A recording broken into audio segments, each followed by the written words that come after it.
குரு பிரம்மா குரு விஷ்ணு குருதேவா மகேஸ்வரா குரு சாஸ்தா பரபிரம்மா தத்மஸ்ரீ குருவே நமக. குரு நன்றாக வாழ்க, குருவே துணை. ஓம் விருஷபத்வஜாய வித்மகே குருணிஹஸ்தாய தீமகே தன்னோ குரு பிரசோதயாத். நேயர்கள் எல்லாருக்கும் வணக்கம். இந்த வீடியோல 2025 வருடத்திற்குண்டான குரு பகவானோட பெயர்ச்சி பலன்கள் அப்படிங்கறது தான் நாம பார்க்க போறோம்.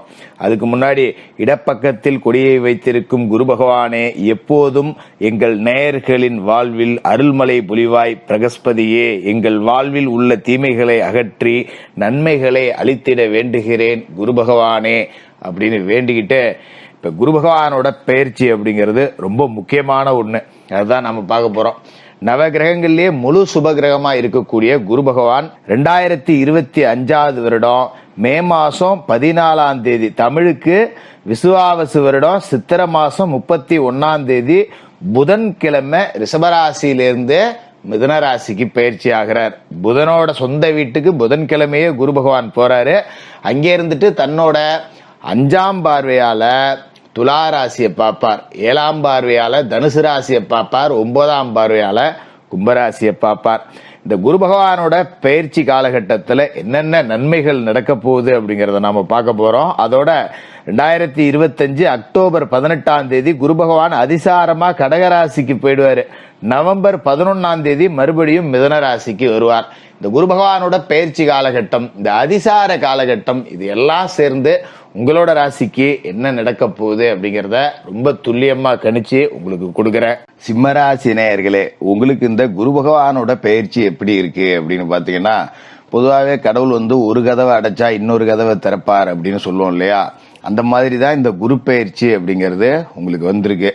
என்ன காரணம் அப்படின்னு பாத்தீங்கன்னா, உங்களுக்கு அஷ்டம சனி அப்படிங்கிறது இப்ப வந்திருக்கு. இருக்கையிலேயே ஒரு மோசமான காலகட்டம் அப்படிங்கிறது அஷ்டம சனி. ஆனா சிம்ம ராசிக்காரர்களை பொறுத்த வரைக்கும் ஏற்கனவே அஷ்டம சனி வந்த மாதிரிதான் வாழ்க்கை இருந்துச்சு. அதுக்கு காரணம் என்னன்னு பாத்தீங்கன்னா, உங்களோட ராசிக்கு 10ல குரு இருந்துட்டார். 10ல குரு அப்படின்னா பதவிகள் மாற்றம். அது நல்ல மாற்றமா கெட்ட மாற்றமா அப்படின்னு பாத்தீங்கன்னா, உங்களுக்கு 10ல குரு இருந்த காலகட்டம் முழுக்க பெரும்பகுதி கண்டச்சனி அப்படிங்கிறது இருந்ததுங்கிறதால அது கெட்ட மாற்றமா தான் இருந்திருக்கும். நிறைய பேருக்கு பாத்தீங்கன்னா தொழில பின்னடைவு, 10 ரூபா கூட சம்பாதிக்கல, பேசாம இருக்கிற கடையை மூடி வச்சுட்டு எங்கேயாவது வேலைக்காவது போலாம், எதுக்கு வெட்டியா நம்மளும் என் புருஷனும் கச்சேரிக்கு போறாங்கிற கதையா ஒரு தொழில் பண்ணிட்டு கிடக்கும் அப்படிங்கிற மாதிரி இருந்திருக்கும். வேலைக்கு போனாலும் வேலை செய்யற இடத்துல திருப்தி இல்லை. ஏன்னா சிம்ம ராசிக்காரர்கள் மாடு இழைச்சாலும் கொம்பு இழைக்காத ஆளுங்க இல்லையா? கொஞ்சம் அப்படி சத்தம் போட்டு யாராவது ஒரு மேலதிகாரி பேசிட்டான்னா, உன் வேலையை வேணா நீ வேணாம் போடா அப்படின்னு தூக்கி போட்டு வரக்கூடிய ஆளுங்களா இருப்பீங்க. அப்ப வேலையிலையும் பாத்தீங்கன்னா ஒரு மன நிறைவு இல்ல, ஒரு நிம்மதி இல்ல, நமக்கு ஒரு மட்டு மரியாதை இல்ல இடத்துல நான் பிச்சை எடுத்தாலும் வேலை செய்ய மாட்டேன்டா அப்படிங்கிற மாதிரி ஆளுங்க. அப்படிதான் உங்களுக்கு ஓடிச்சு. இப்ப அஷ்டம சனி அப்படிங்கறதோட உங்களை சேர்த்து வாட்டுது. ரொம்ப கஷ்டம் அப்படிங்கிற சூழல்ல தான் இருக்கீங்க. மறுபக்கம் பாத்தீங்கன்னா, இப்ப குரு பகவான் பயிற்சி ஆகி உங்களோட ராசிக்கு சித்திரைக்கு 31, மேவுக்கு 14ஆம் தேதி உங்களோட ராசிக்கு லாப வீட்டுக்கு வரார், மிதுன ராசிக்கு வரார். அப்பாடா அப்படிங்கிறது இதுதான் நான் முன்னாடியே சொன்னேன், கடவுள் ஒரு கதவை அடைச்சா இன்னொரு கதவை திறப்பார் அப்படின்னு. லாப குரு அப்படிங்கிறவர் ஒரு அற்புதமான குரு. அவர் அமர்ந்திருக்க ஸ்தானம் அப்படிங்கிறது உங்களுக்கு நிறைய காசு பணத்தை கொடுக்க போகுது. அஷ்டம சனி அப்படிங்கிறது நிறைய வறுமையை கொடுக்கும், கடனை கொடுக்கும், அவமானத்தை கொடுக்கும். இதெல்லாம் நிறைய நீங்க சொல்லி கேள்விப்பட்டிருப்பீங்க. எது வந்தாலும் பரவாயில்லடா, 8-10 ரூபா காசு இருந்ததுன்னா நான் சமாளிச்சிருவேன் அப்படிங்கிறது தான். ஏன்னா இந்த உலகத்திலேயே பாத்தீங்கன்னா ஒரு பணம் கொடுக்கக்கூடிய தன்னம்பிக்கை யாராலையும் கொடுக்க முடியாது. 4 பேர் நம்ம கூடயே இருந்தாலும் சரி, நம்மள்ட்ட 10 ரூபா காசு பணம் இல்லைன்னு வச்சுக்கீங்களேன், ஒவ்வொருத்தனா கலந்துக்கிட்டு போடுவான். என்னத்த பண்றது போ, அவனுக்கு நம்மளால ஒன்றும் செய்ய முடியல, அப்புறம் எப்படி நம்ம கூட அவன் இருப்பான் அப்படிங்கிற மாதிரிதான் இருக்கும். அப்ப காசு பணம் கொடுக்கக்கூடிய தைரியத்தை எதுவுமே கொடுக்காது. அப்படிப்பட்ட காசு பணம் அப்படிங்கிறது உங்களுக்கு வரப்போகுது. ஏன்னா அஷ்டம சனி அப்படிங்கிறது உங்களோட சொந்த தைரியத்தையே இழக்க செய்யும். சிம்மராசிக்காரர்கள் தைரியத்துக்குன்னே பிறந்தவர்கள். ஆனா பயமும் நிறைய இருக்கும். பயத்தை ஆனா உள்ளுக்குள்ள வச்சுப்பாங்க, வெளியே காமிச்சிக்க மாட்டாங்க. டாய் டோயின்னு கத்துவாங்களே ஒழிய உள்ளுக்குள்ள லேசான நடுக்கம் அப்படிங்கிறது சிம்மராசிக்காரர்களுக்கு இருக்கும். அது மாதிரி பாத்தீங்கன்னா சத்தம் போடுவாங்களே ஒழிய மனசுல ஒண்ணு வச்சுக்க மாட்டாங்க.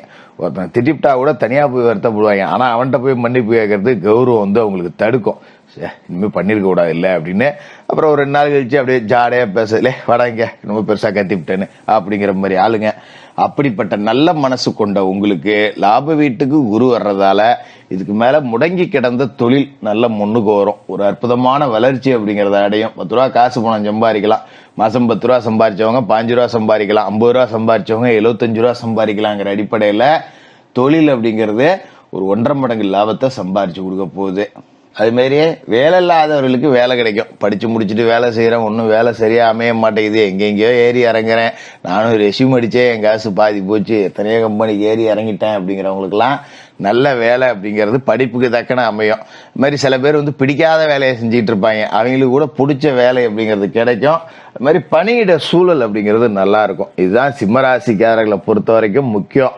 10 ரூபா சம்பளம் கம்மியா கொடுத்தா கூட அதை பத்தி கவலைப்பட மாட்டாங்க. வேலையில கௌரவம் இருக்கணும், 4 பேர் நம்மள மதிக்கணும் அப்படின்னு நினைக்கக்கூடிய ஆளுங்க.